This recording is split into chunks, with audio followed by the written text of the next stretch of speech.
Everyone welcome back to the channel. और इस video में हम बात करेंगे कि OICL जो AO का एग्ज़ाम अभी ख़त्म हुआ है उसके लिए सेफ़ अटेम्प्ट क्या हो सकता है और किन किन लोगों को मेंस के लिए प्रिपेयर करना चाहिए।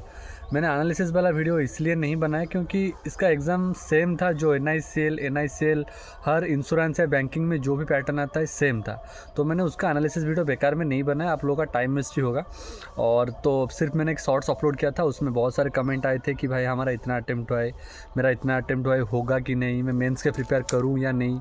तो मैं कुछ पॉइंट्स आज आप लोगों के साथ शेयर करूंगा और आप ये वीडियो अंत तक देखिए, फिर आप डिसाइड करना कि आपको मेंस के लिए प्रिपेयर करना चाहिए कि नहीं करना चाहिए।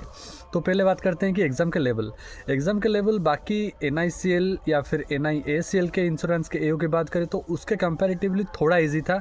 स्पेशली इंग्लिश सेक्शन, इंग्लिश में लोगों ने 30 आउट ऑफ 30 बनाए हैं, लेकिन इंग्लिश में एक्यूरेसी का थोड़ा गड़बड़ रहता है क्योंकि हम लोग जितने भी चाहे सही कर ले 2-3 गलत हो ही जाता है। तो इस हिसाब से अगर लोगों का अटेम्प्ट देखें तो 90 प्लस अटेम्प्ट गया है लोगों का, 90 प्लस यानी 95 तक लोग भी अटेम्प्ट कर रहे हैं।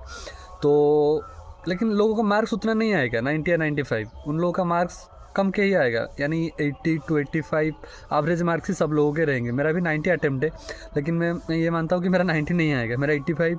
अगर इंग्लिश में 1-2 गलत होता है तो इंग्लिश में बहुत गलत हो जाती है तो मैं 80 के करीब चला जाऊँगा। तो मार्क्स उतना ही लोग स्कोर करने वाले हैं, 80 to 85 अराउंड। और कट ऑफ की बात करें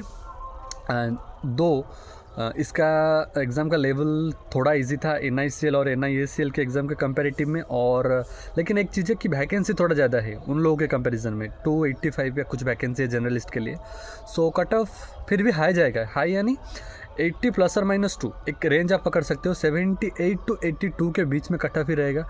जिन लोगों का 80 प्लस है विद गुड एक्यूरेसी, आप लोग इमीडिएटली मेंस के लिए प्रिपेयर करो, आपको हेल्प करेगा आगे। RRB क्लर्क का भी मेंस है, बाकी जो भी एग्ज़ाम आएगा आपको हेल्प करेगा क्योंकि आपका एक टच में रहे होंगे एग्ज़ाम में।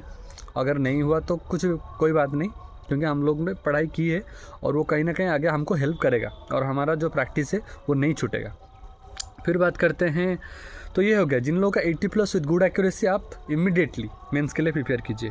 बाकी जिन लोगों का बिलो 70 हुआ है उनको मैं बोलूँगा अभी आप सिर्फ अगर इंश्योरेंस को एग्ज़ाम का क्रैक करना चाहते हो तो सिर्फ और सिर्फ प्री के लिए थोड़ा ज़्यादा फोकस करो और उसके साथ में GA या मेंस का कभी वीकली एक मॉक आप लगा सकते हो।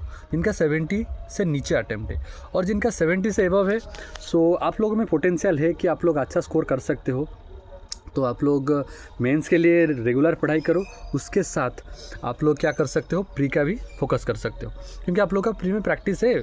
मान लो हमारा दिन नहीं होता है, कभी कभार मेरे साथ भी ऐसा होता है कि कभी कभार मेरा ऐसा होता है कि मैं इजी आता है सिर्फ, फिर भी मेरा कम अटेम्प्ट होता है। कभी कभार हमारा दिन नहीं होता है, हम डिफ़िकल्ट क्वेश्चन उठा लेते हैं, फंसने वाले क्वेश्चन जो कि स्किप करना था उसको उठा लेते हैं, या फिर हम लोग कोई पजल में कंडीशन गलत लिख लेते हैं। तो ये हमारा बुरा दिन, ये हमारा लक के ऊपर डिपेंड करता है।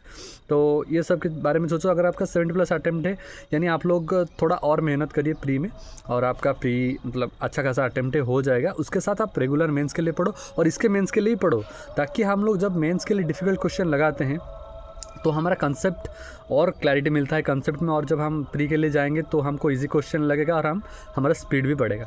तो मेंस के लिए पढ़ने में कोई बुराई नहीं है। तो आपका जिनका 70 प्लस है वो लोग भी आप मेंस के लिए पढ़ाई कर सकते हो, इसमें कोई बुराई नहीं है। आप लोगों का कंसेप्चुअल क्लैरिटी ज़्यादा मिलेगा और आप लोग जब डिफ़िकल्ट क्वेश्चन बनाओगे तो आपको ईजी क्वेश्चन जो प्री में आता है उसमें आपको हेल्प करेगा। उसके साथ थोड़ा थोड़ा GA भी आपको पढ़ना है। बाकी कोई सिलेबस तो डिफरेंट नहीं है ना प्री और मेंस में।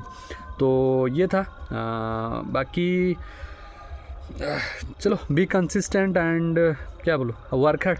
सो थैंक यू फॉर वॉचिंग और all the best for the result.